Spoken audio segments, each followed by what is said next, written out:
Then read the name. Marcus Reed's voice was calm, but the words cut through the noise of the crowded parking lot with enough weight to make Officer Daniel Keller hesitate. Marcus stood several feet from a black 1969 Chevrolet Camaro gleaming beneath the North Carolina afternoon sun, one hand open at his side, the other holding a folded vehicle title that Keller had barely glanced at. "Step away from the vehicle," Keller repeated. His tone was controlled, official, certain. Marcus looked at the Camaro, then back at the officer. "I already told you. It's mine." Keller's expression did not change. "We'll determine that." For a moment, Marcus said nothing. Shopping carts rattled across the pavement. A pickup truck rolled past near the entrance. Somewhere behind them, a child laughed while a car door slammed shut. Ordinary sounds. An ordinary Saturday. Yet Marcus could feel strangers slowing down to watch him, as though something about the scene had already declared him guilty. He lowered his eyes to the paper in his hand. His full legal name was printed there. Marcus Elijah Reed. The vehicle identification number was there too. So was the year, make, and model. Every answer Keller claimed to need was inches away. "Then read the name," Marcus said. Keller glanced toward the Camaro instead. That tiny movement told Marcus more than any accusation could have. The officer seemed more interested in the car than in the evidence being offered to him. The Camaro was impossible to ignore. Its polished black paint reflected the bright sky like glass, and chrome trim traced the body with the kind of precision that came only after months of patient restoration. It was the sort of classic car people stopped to admire. The sort of car strangers photographed at gas stations. The sort of car Marcus had dreamed of seeing finished since he was a boy. But right now, standing in that parking lot with an officer questioning whether he belonged beside it, Marcus wasn't thinking about horsepower or chrome or the countless weekends spent searching for original parts. He was thinking about his father, about the smell of an old garage, about a pair of worn work gloves resting on a wooden bench, about a promise that had taken nearly 3 decades to keep. Keller touched the radio clipped near his shoulder. "Dispatch, I'm checking a possible stolen vehicle." Possible stolen vehicle. Marcus heard every word. His jaw tightened, but he kept his voice level. "Has anyone reported this car stolen?" Keller looked at him. "Sir, I need you to let me do my job. I'm trying to help you do it." Marcus lifted the title slightly. "This is the title." A few yards away, a woman loading groceries into an SUV stopped moving. A man pushing a cart turned his head. Marcus noticed both of them. Keller probably did too. Public attention had a strange way of changing a simple conversation. Suddenly, every question sounded louder. Every assumption carried farther. "Do you have identification?" Keller asked. Marcus stared at him for half a second. "Yes." "Then let's see it." Marcus slowly reached toward his back pocket, careful to announce the movement before making it. "My wallet is in my right back pocket." Keller watched closely. Marcus removed the wallet, opened it, and handed over his driver's license. Keller looked from the photograph to Marcus, then toward the Camaro. The address matched the paperwork Marcus had already offered. Still, Keller's suspicion remained. "How long have you had the car?" "Long enough to know every scratch that was on it before the restoration." "That wasn't my question." Marcus breathed in slowly. He could have argued. He could have raised his voice. Instead, he looked directly at Keller. "The title answers your question." Again, the paper remained unread. And that was when Marcus understood something unsettling. This was no longer about whether he could prove ownership. He could. He already had. The real question was how many times he would be required to prove the same truth before someone decided it counted. Keller turned toward the Camaro and studied it, as though the vehicle itself might contradict the man standing beside him. Marcus watched him, silent now, the folded title still resting between his fingers. The irony was almost impossible to miss. The officer was searching for the truth while refusing to look at the one place where it had been written down from the beginning. But to understand why Marcus held that title with such care, why that Camaro meant far more than its market value, and why he had spent years waiting for this particular Saturday, you have to go back to a garage, a father, and a promise Marcus Reed had never forgotten. That morning, long before strangers began watching Marcus Reed from across a crowded parking lot, he had stood alone inside a quiet garage on the south side of Charlotte with both hands resting on the steering wheel of the Camaro. Sunlight slipped through the narrow windows and stretched across the concrete floor, catching tiny particles of dust in the air. The garage smelled faintly of motor oil, old wood, and fresh upholstery, a combination Marcus had known since childhood. He sat without starting the engine. He simply listened to the silence. 30 years earlier, that same car had looked very different. The paint had been faded, one headlight had been cloudy, and the seats had carried the wear of countless North Carolina summers. To everyone else, it had been an aging Chevrolet waiting for someone with enough time and money to restore it. To Marcus, it had always been his father's car. James Reed had bought the Camaro when Marcus was 11 years old. He had never been wealthy, and he never pretended to be. He worked long hours as an electrician, came home with tired hands, ate dinner with his family, and disappeared into the garage on Saturday mornings with a radio playing softly beside his toolbox.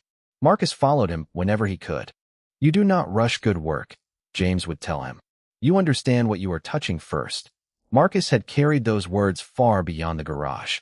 They followed him through college, into his career as a civil engineer, through marriage, fatherhood, deadlines, setbacks, and every difficult decision that demanded patience instead of impulse. The Camaro was supposed to be James's retirement project. He kept notebooks filled with part numbers, sketches, prices, and little reminders written in the margins. But life kept moving.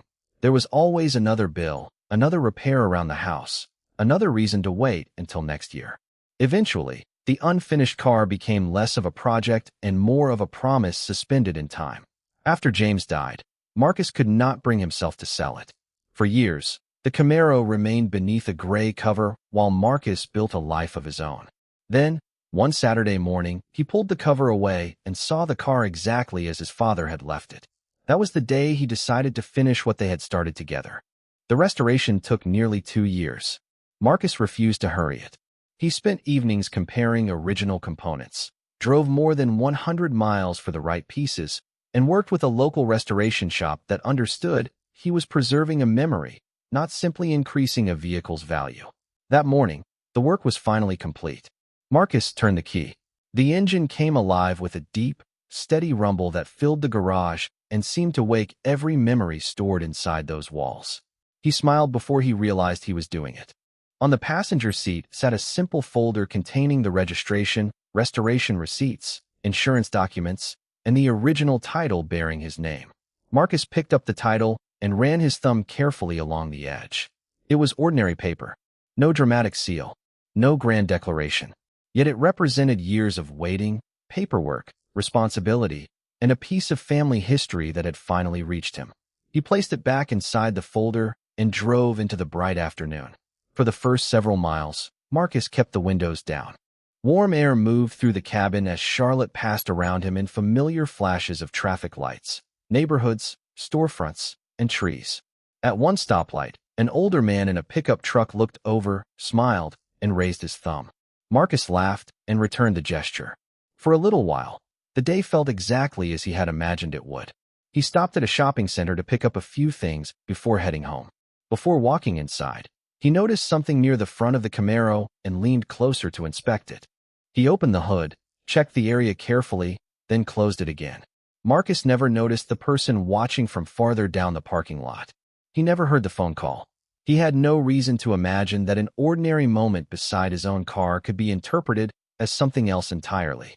Less than 10 minutes later, while Marcus was still near the Camaro, a patrol vehicle turned into the shopping center. Officer Daniel Keller looked through the windshield, spotted the black classic car, then spotted Marcus standing beside it. The call from dispatch had used only a few words: suspicious person, possible vehicle theft, black Camaro. Keller slowed the patrol car. Marcus looked up, and before either man had spoken a single word, an assumption had already begun taking shape. Officer Daniel Keller brought the patrol vehicle to a slow stop about 20 feet from the Camaro. Marcus watched through the windshield as Keller spoke briefly into his radio before opening the door. There was nothing unusual about seeing a police officer in a shopping center parking lot, and Marcus initially assumed the officer was responding to something nearby. Then Keller looked directly at him. "Sir, stay where you are for a moment." Marcus stopped. The shopping bag he had planned to carry inside remained on the passenger seat. "Is there a problem, officer?" Keller approached at an even pace, his eyes moving from Marcus to the Camaro and back again. "We received a call about suspicious activity involving this vehicle." Marcus glanced toward the car, almost expecting to see someone else standing beside it. This vehicle? Yes, sir. What kind of suspicious activity?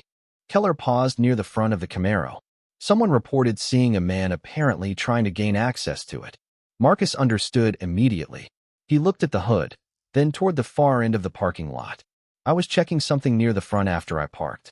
I opened the hood for a minute. Do you have the keys? Of course. Marcus reached toward his pocket, then stopped before touching it. The keys are in my left front pocket. May I get them? Keller gave a short nod. Marcus removed the key ring slowly and held it where the officer could see it. The original Chevrolet key had been replaced years earlier, but the small metal Camaro emblem on the ring had belonged to his father. Keller looked at the keys without taking them. How did you get the vehicle? The question caught Marcus off guard. How did I get it? Yes. Marcus studied Keller's expression. There was no smile, no indication that the question was casual. It belonged to my father. It is mine now. Keller turned his attention to the Camaro again. Cars like this get stolen. I am sure they do. And sometimes people have keys they are not supposed to have. The words settled between them. Marcus felt the atmosphere change. Until that moment, he had believed this would take 30 seconds. A caller had misunderstood what they saw. Marcus would explain. Keller would verify the information. Everyone would move on. But each answer seemed to create another question instead of resolving the last one. Marcus kept his voice measured. I have the registration in the glove compartment. Keller looked toward the passenger side. Do not reach into the vehicle yet. All right. Marcus let his hands rest naturally at his sides. A shopping cart rolled between two parked cars nearby, its wheels clicking over a crack in the pavement. People continued entering and leaving the stores, but Marcus had become increasingly aware of the glances. He wondered how the scene looked from 50 feet away. A black man beside an expensive-looking classic car. A white police officer questioning him. No one watching knew what had been said. They only saw the positions each man occupied. Keller asked for Marcus's name. Marcus Elijah Reed. Where do you live? Marcus gave his Charlotte address. And you said this belonged to your father? Yes. When did ownership transfer to you? Marcus exhaled slowly. I can show you the paperwork. I asked when. Several years ago. The restoration was completed this week. Keller looked over the immaculate bodywork again. Marcus noticed the glance. The shop records are in the folder with the registration. Keller finally looked back at him. You carry all that with you? Today I do. I just picked up the completed car. It should have helped. Instead, Keller's expression tightened slightly, as though an explanation containing too many details had somehow become less believable. Marcus recognized the pattern now. The conversation was moving in only one direction. Evidence that should have reduced suspicion was being treated as another reason for it. Is the vehicle reported stolen? Marcus asked. We are checking. Did the caller say they owned it? Sir, let me conduct the investigation. Marcus nodded once. I am letting you. Keller reached for his radio and requested a check on the license plate. Marcus waited while the response came through. The plate was valid. Nothing indicated that the Camaro had been reported stolen. Keller asked whether Marcus had identification. Marcus produced his driver's license. The name matched what he had given. The Charlotte address was current. Still, Keller did not end the encounter. Marcus looked toward the glove compartment. Inside was the registration. Behind the passenger seat was the folder containing the restoration invoices. And inside that folder was the clearest document of all. He pointed toward the car without moving closer. Officer, I have the title with me. Keller's eyes remained on Marcus. We will get to that. For simple words, spoken without urgency. Marcus felt something inside him grow still. The evidence was available. The vehicle had not been reported stolen. His identification was valid. His keys were in his hand. Yet somehow the question was no longer whether Marcus could prove the Camaro belonged to him. The question was why every proof seemed to be waiting for permission to matter. Marcus remained beside the Camaro while Keller studied his driver license for several seconds longer than Marcus expected. The officer looked at the photograph, then at Marcus, then back at the card. You said the restoration was just completed? Keller asked. Yes. Where? Marcus gave him the name of the restoration shop in Charlotte. Keller handed the license back, but did not move away. And you drove directly here? I drove around for a while first. Then I stopped here to pick up a few things. Why were you under the hood? Marcus felt his patience tightening, not because the question was difficult, but because he had already answered it.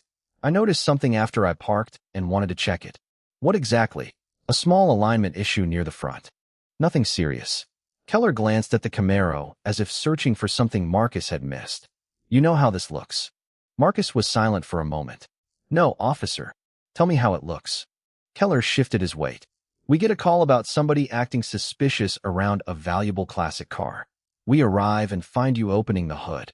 Marcus looked around the parking lot. You found me standing next to it with the keys. Keys do not automatically prove ownership. That is why I offered the registration. Keller said nothing. And the title? Marcus added. Again, nothing. The afternoon sun reflected sharply from the Camaro's polished hood. Marcus could see a distorted image of himself in the black paint, with Keller several feet behind him. It was strange how quickly a proud morning had become something he would now remember for an entirely different reason. A man walking toward the shopping center slowed down as he passed. Two women near a sport utility vehicle glanced over before continuing their conversation in quieter voices. Marcus could feel the scene expanding beyond the two people actually involved in it. He lowered his voice. Can I ask you something? Go ahead. What evidence do you have right now that this car is stolen? Keller's expression hardened. I told you we are investigating. I understand that. I am asking what you have found. A caller reported suspicious activity. Did the caller report a theft? Keller did not answer immediately. They reported what they believed they saw. Did they say they own this car? No. Did they say they watched me take it from someone? No. Marcus nodded slowly. Is there a stolen vehicle report attached to the plate? Keller's jaw shifted. Dispatch is still checking information. Marcus had heard enough of the radio response to know what had already come back. He did not challenge Keller on it. Not yet. Instead, he looked toward the driver's side door. There is no broken window. There is no damaged lock. The ignition is intact. I have the key. My identification is valid. I have the registration inside, and I have the title available.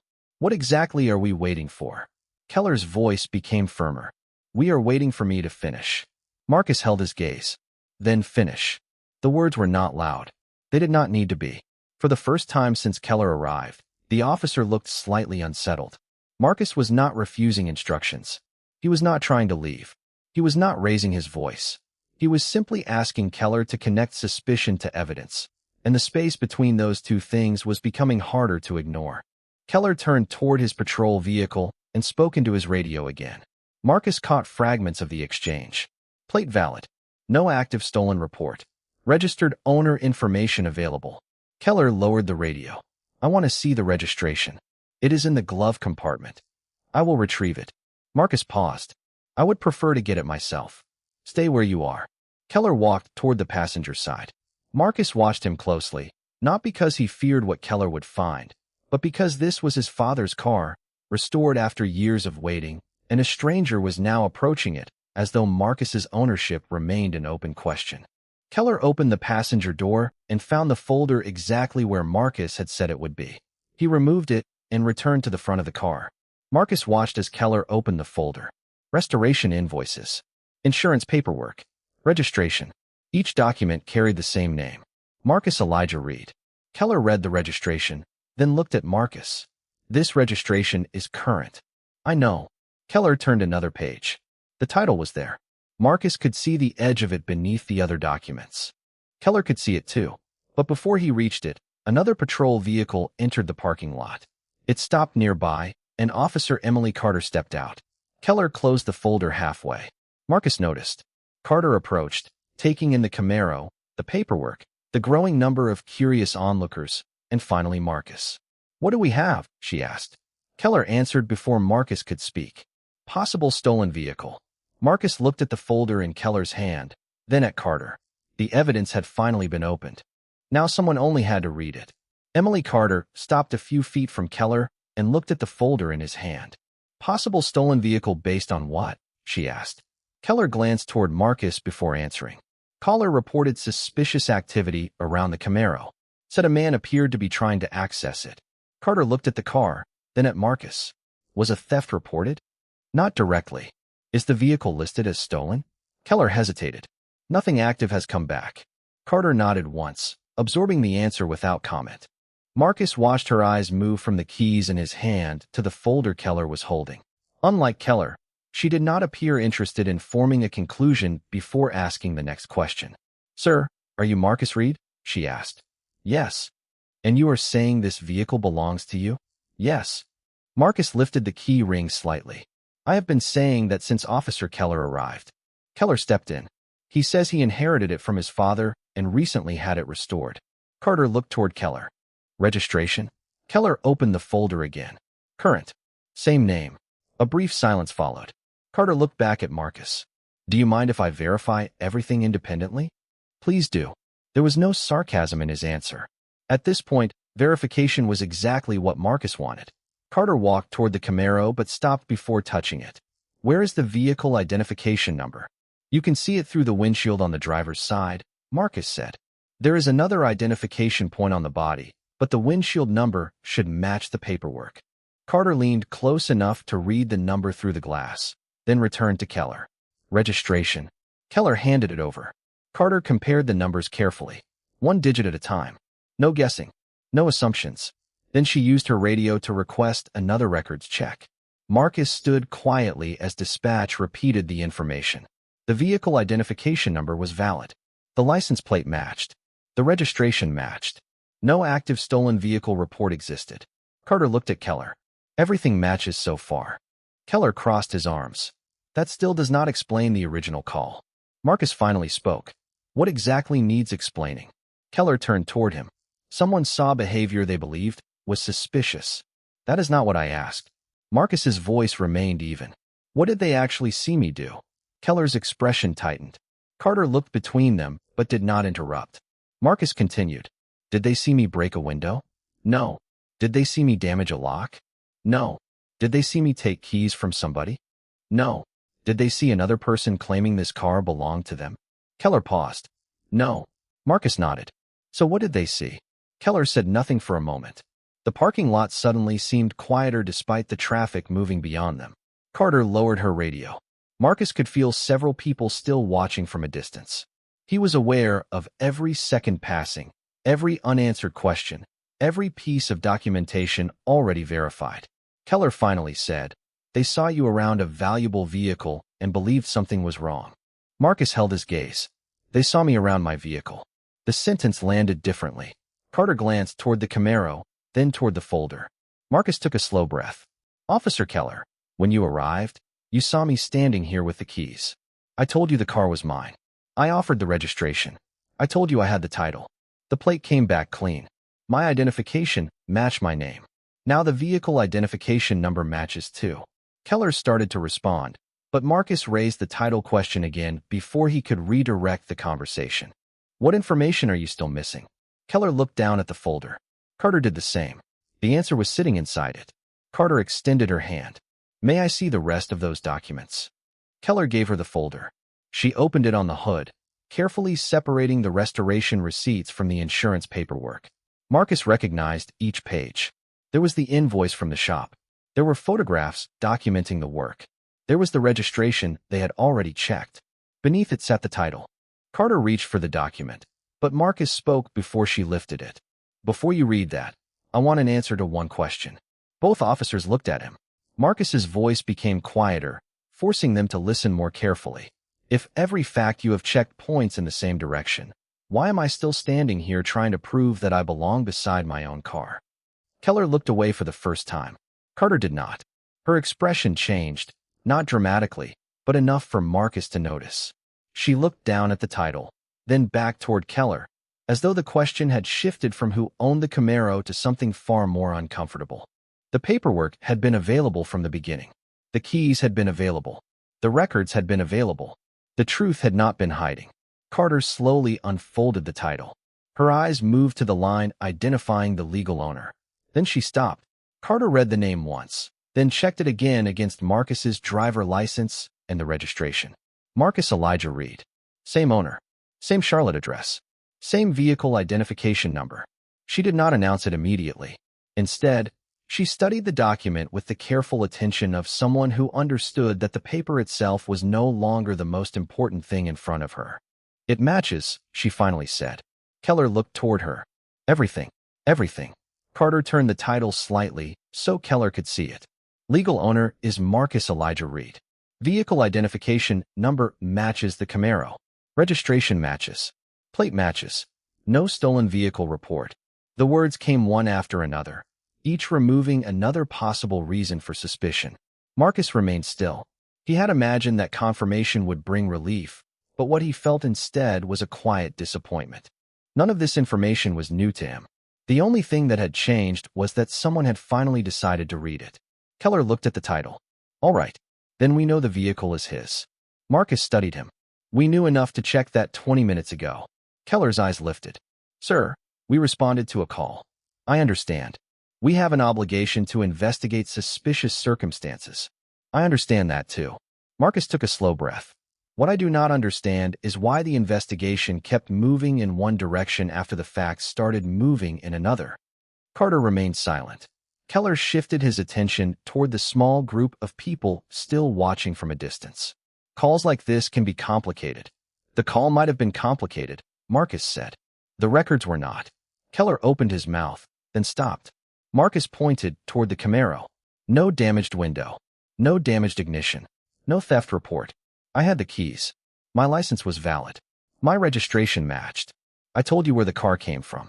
I told you where it had been restored. I told you I had the title. His voice never rose. That made the silence after each sentence feel heavier. So I am asking again. What did you actually see me do? Keller looked directly at him. When I arrived, you were standing beside the vehicle. That is not a crime. I did not say it was. Then what changed me from the owner explaining himself into a possible suspect? Carter lowered her eyes briefly toward the paperwork. The question hung in the warm afternoon air. Cars moved along the road beyond the shopping center. Somewhere nearby, a cart attendant pushed a long line of shopping carts toward the store. Life continued around them with almost insulting normality. Keller finally answered. The caller believed you were trying to get into a car that might not belong to you. Marcus nodded slowly. And after you arrived? Keller did not answer. After you saw my keys? Marcus continued. After dispatch checked the plate? After you saw my identification? After you opened the folder exactly where I said it would be? Keller's face remained controlled, but his certainty was fading. Carter looked at him. Daniel, he has a point. It was the first time she had addressed Keller by his first name. Keller turned toward her. I was being thorough. Being thorough means following the evidence, Carter said. We have followed it. Keller glanced at the title again. Carter continued, calm and professional. The original call gave us a reason to make contact. It did not give us a reason to ignore what we learned afterward. Marcus heard the distinction immediately. A reason to ask was not the same as a reason to assume. Keller seemed to hear it too. His shoulders lowered slightly. For the first time, he looked at Marcus without immediately glancing back toward the Camaro. Mr. Reed, the vehicle checks out. Marcus waited. The sentence sounded like a conclusion, but it did not address what had happened before it. I know it checks out, Marcus said. I knew that when you pulled into this parking lot. Carter carefully returned the title to the folder. Marcus stepped forward only after she handed it back to him. He held the document in both hands for a moment, smoothing the fold his thumb had pressed into it during the encounter. Then he looked at Carter. Thank you for actually checking. Carter gave a small nod. Marcus turned toward Keller. I want your supervisor here. Keller's expression changed. For what purpose? Because the car has been verified. Now I want the encounter reviewed. Keller glanced toward Carter. She did not rescue him from the moment. Instead, she reached for her radio. I will request Sergeant Hayes. Keller looked at her, surprised. Carter had already pressed the button. Marcus stood beside the Camaro as the request went out over the radio. The ownership question was finished. But another question had just begun, and this time the evidence would not be found in the glove compartment. It had been recording from the moment Keller stepped out of his patrol vehicle. Sergeant Thomas Hayes arrived 7 minutes later in an unmarked department sport utility vehicle, and by then the crowd had mostly lost interest. People returned to groceries, errands, and Saturday plans, but Marcus remained beside the Camaro with the folder tucked beneath his arm. Keller stood near his patrol vehicle. Carter waited between them, quiet and attentive. Hayes stepped out, adjusted his glasses, and looked across the scene before asking a single question. Who requested a supervisor? Marcus raised his hand slightly. I did. Hayes approached him first. Mr. Reed, I am Sergeant Thomas Hayes. Tell me what happened. Keller started to speak. Hayes lifted one hand without looking away from Marcus. I will hear from everyone. Let him finish first. Something about that simple sentence changed the atmosphere. Marcus did not exaggerate. He did not accuse Keller of saying things Keller had never said. He simply described the sequence. The call, the questions, the keys, the clean plate, his identification, the registration, the repeated offer to provide the title. Then the continued suspicion after each piece of information supported the same conclusion. Hayes listened without interrupting. When Marcus finished, Hayes turned to Carter. What did you verify? Carter answered with the precision of a report. The license plate was valid. No active stolen vehicle report. The vehicle identification number matched the registration. Registration matched Mr. Reed's identification. The title identifies Marcus Elijah Reed as the legal owner. Hayes looked toward Keller. Anything contradicting that? No. Anything connecting Mr. Reed to an actual theft? Keller hesitated. The caller reported suspicious behavior. Hayes repeated the question. Anything connecting him to an actual theft? Keller looked toward the pavement. No. Hayes nodded. All right. Marcus opened the folder and removed the title. He placed it carefully on the Camaro's hood, holding one corner against the light breeze. Sergeant, this paper has not changed since Officer Keller arrived. Hayes looked down at it. Marcus continued. My name was there before the first question. The vehicle identification number was there. The registration was there. Nothing became true when Officer Carter read it. It was already true. Keller shifted his stance. Mr. Reed, nobody is disputing ownership now. Marcus turned toward him. That is exactly the problem. You are talking about now. The parking lot seemed to narrow around those words. I am asking about before now. I am asking why every fact had to fight its way through an assumption that was already made. Keller's face tightened. I was responding to information from a citizen. And once you arrived, you had your own eyes, your own radio, your own record system. Marcus paused. Your own judgment. Hayes looked at Keller. When did dispatch confirm there was no stolen vehicle report? Keller gave him the approximate time. And when did Mr. Reed offer the title? Another pause. Early in the contact. Hayes glanced at Carter. Body cameras active? Yes, Sergeant. From the beginning? Mine from arrival? Officer Keller should cover the initial contact. Hayes nodded slowly. Then we do not need to argue about memory. The sentence was quiet, almost ordinary, but Keller's expression changed. A camera did not care who sounded more confident afterward. It preserved sequence, timing, questions, answers. What was offered? What was ignored? Marcus looked at the small camera mounted on Keller's uniform and understood why the moment felt different now.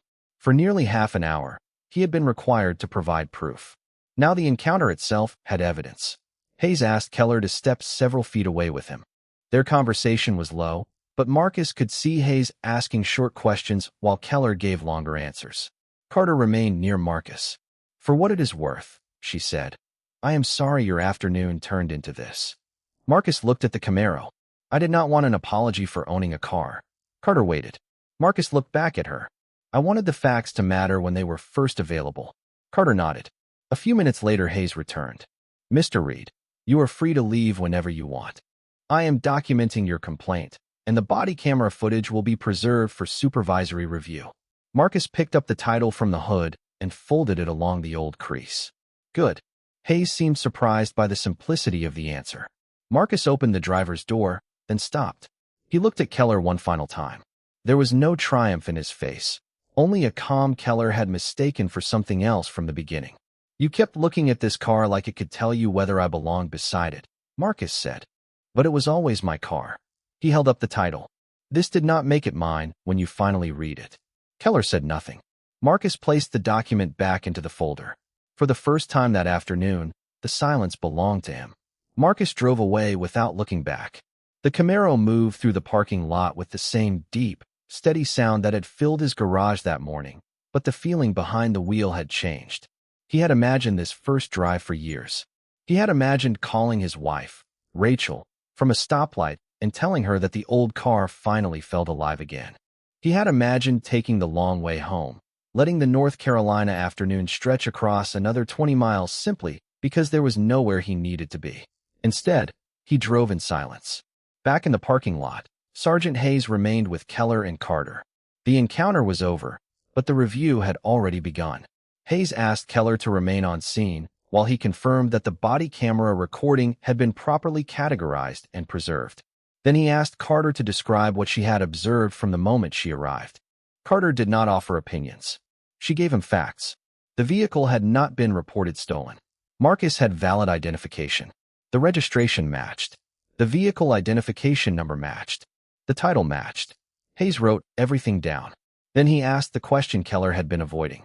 What information did we gain after Carter arrived that could not have been checked earlier? Keller looked toward the empty parking space where the Camaro had been. She verified the vehicle identification number. Could you have done that? Yes. The registration? Yes. The title? Keller paused. Yes. Hayes closed his notebook. Then that is what the review is going to focus on. Keller frowned. I was trying to make sure the story was legitimate. That is not the issue. Hayes kept his voice even. The issue is whether you continued treating suspicion as evidence after the available facts stopped supporting it. Keller looked frustrated. You were not here for the beginning. Hayes glanced at the camera mounted on Keller's uniform. I do not have to be. Later that evening, inside a small review office at the precinct, Hayes watched the recording from the beginning. The room was quiet except for the voices coming through the computer speakers. He heard Marcus explain that the Camaro belonged to him. He watched Marcus announce his movements before reaching for his keys.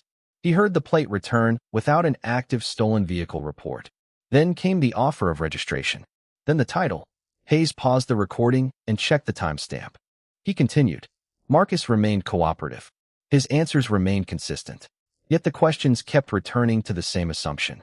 Hayes leaned back in his chair. Body cameras could not explain intent.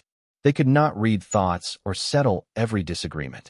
But they could preserve sequence, and sequence mattered. The next morning, Keller was informed that the encounter had been referred for formal supervisory review. It was not a dramatic punishment delivered in a crowded room. There were no raised voices and no instant declarations. Accountability rarely looked as theatrical as people imagined. It looked like reports, timestamps, recorded statements, policy questions. It looked like someone being required to explain why one decision followed another. Carter submitted her own account before the end of her shift. She wrote that the initial citizen called justified contact and verification, but that the available records confirmed Marcus's ownership. She also documented that Marcus had requested a supervisor after the vehicle was cleared. She did not soften the timeline. She did not sharpen it either. She simply preserved it. 2 days later, Marcus received a telephone call from Hayes. Mr. Reed, I wanted you to know your complaint has been entered and the recording has been secured. Marcus stood in his garage while listening. The Camaro parked several feet away beneath the overhead lights. Thank you. Hayes hesitated. Is there anything you want added to your statement? Marcus looked at the car. For a moment, he thought about his father telling him not to rush good work, to understand what he was touching first. Yes, Marcus said. Write this down exactly. Hayes waited. I do not want the review to begin with the moment they discovered I was right. I want it to begin with the moment Officer Keller decided I might be wrong. There was silence on the line. I can include that, Hayes said. Marcus rested one hand on the Camaro's roof. Because that is the part that matters. After the call ended, Marcus remained in the garage for several minutes. The title was safe inside the folder on his workbench. It had proven ownership exactly as it was supposed to. But the camera had preserved something paper could never show. It remembered every moment before anyone was willing to believe him. 3 weeks later, Marcus Reed received an email confirming that the department had completed its supervisory review. He read it twice while standing at the kitchen counter, morning coffee cooling beside his hand. The language was formal and careful. The review found that the initial citizen report gave Officer Daniel Keller a legitimate reason to make contact and determine whether a crime had occurred. But it also found that once the available records consistently supported Marcus's explanation, the encounter should have moved toward resolution much sooner. Keller had continued treating the original suspicion as though it carried more weight than the evidence gathered afterward. The department required additional training and supervisory monitoring, and the incident would remain documented in his personnel record. Marcus did not smile. He did not feel victorious. He simply stood there for a moment, reading the final sentence while sunlight spread across the kitchen floor. Rachel entered and saw the message open on his phone. Is that it? She asked. Marcus nodded. They finished the review. And He handed her the phone. Rachel read silently, then looked at him. How do you feel? Marcus considered the question. Like they finally understood what I was asking them to look at. That Saturday, he returned to the garage. The Camaro waited beneath the lights, polished black paint reflecting the shelves, tools, and old photographs mounted along the wall. On the workbench sat the folder he had carried that afternoon. Marcus opened it and removed the title. For several seconds, he stared at his own name. Marcus Elijah Reed. Nothing about those letters had changed. They had been there when Keller first approached him. They had been there when the keys were questioned, when the registration was checked, when the plate came back clean, and when Marcus stood in a public parking lot explaining a truth that should have become easier to accept with every verified fact. Rachel appeared in the garage doorway. You taking it out? Marcus folded the title carefully and returned it to the folder. Yeah, I think it is time. A few minutes later, the Camaro rolled onto the street. Marcus drove west without a destination, letting Charlotte fall gradually behind him as neighborhoods gave way to longer stretches of road. The engine settled into a steady rhythm. Trees moved past the windows. Sunlight flashed across the hood. For the first time since the restoration had been completed, Marcus allowed himself to enjoy the car without thinking about the parking lot. Eventually, he stopped at a small roadside diner his father used to visit. The place had changed over the years, but the old sign still stood near the highway. Marcus parked where he could see the Camaro through the window. An older man at the next table noticed it outside. That yours? He asked. Marcus looked through the glass. Yes, sir. The man smiled. Beautiful car. Thank you. That was all. No explanation. No proof. No questions about how he got it. Just an ordinary conversation between two strangers. Marcus had not realized how much he needed something so simple. When he returned home that evening, an envelope from the police department was waiting in the mailbox. Inside was information explaining how to obtain the body camera footage connected to his complaint. Days later, Marcus watched it alone. He saw himself standing beside the Camaro with the keys visible in his hand. He heard himself offer the registration. Then the title. He watched Keller continue asking questions even as each verified fact narrowed the possibility that anything unlawful had happened. Marcus paused the recording at the moment Carter unfolded the document. On the screen, Keller was looking toward the paper. Marcus was looking at Keller. That image stayed with him. For weeks, people had spoken about the document as though it were the decisive moment, as though those printed words had suddenly transformed Marcus from a suspicious stranger into the rightful owner. But Marcus understood the truth differently. The paper had never changed who he was. It had never changed whose car sat in that parking lot. It had never granted him dignity, because dignity was not something a document could issue and an officer could approve. The title proved ownership. The recording revealed something deeper. It showed how easily suspicion could become certainty when nobody stopped to ask whether the facts still supported it. Marcus closed the video and walked into the garage. He placed the folder inside a cabinet beside his father's old notebooks, then rested his hand on the Camaro's roof. His father had once taught him that good work required patience, but also attention. You had to see what was actually in front of you, not what you expected to find. Marcus finally understood how far that lesson reached. The truth had been there from the beginning. The real test was whether anyone was willing to see it.